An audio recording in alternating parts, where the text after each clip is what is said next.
what prompted you to do Unlimiting God? Well, you know, that's probably one of my favorite books I've ever been a part of, and I guess it's because it was a part of my life journey that I was on. And the two things, I guess, that drove me the most, one was particularly my father. My father is as ordinary of a person as you'll ever meet, and I can testify to that. And yet, he's also the greatest man of God that I've ever known. And I look at that and I think, well, how could a guy with maybe average intelligence, average ministerial skill, you know, average in so many different ways, and yet be used so mightily by God?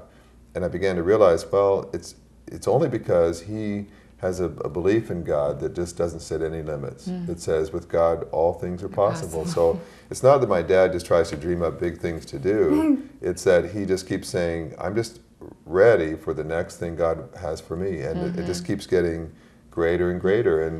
And people are always saying, well, Henry, how did you manage to get this invitation? How did you manage to do this?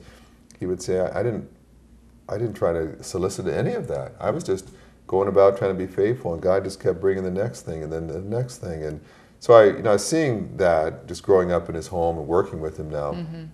I've just come to realize that's not meant to be the exception. That's meant to be the rule. That's because it's an infinite God that wants to relate to every person. And so, you know, you see a lot of people who are living a powerless life, a defeated, joyless life, discouraged life.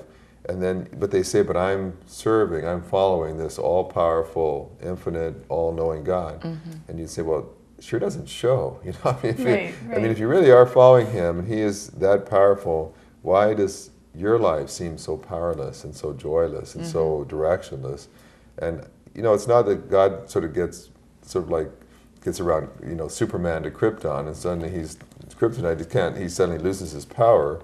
God is just as powerful when he relates to you as he is to any great giant in church history. The difference is how much of that God are you willing to let come into your life and be a part of your life.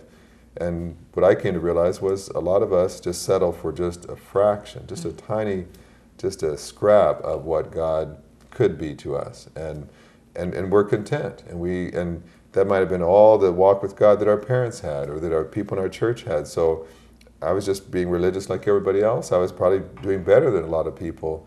And so I just assumed that's what the Christian life was. And so this whole book is just saying, stop putting a limit on what you think God can and will do in your life, and say, God, I just don't want there to be any limits. And I just suspect that as great as my walk with you may have been so far, I know I haven't arrived yet. I know there's more of you that I've never experienced yet. And I don't want to stop until I've just grasped hold of everything that there is you have for me. Like the Apostle Paul said, I'm forgetting everything else behind. I just press on because I want to know everything there is to know of this God. And unfortunately, most Christians, I would say, they may have gone for decades without really being excited about anything new that they learned about God.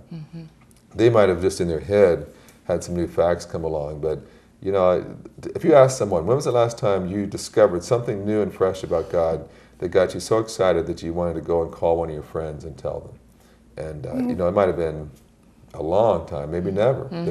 But they're going to church every week. You know, they're being moral, but they are at the same place in their walk with God they were 10, 20 years ago.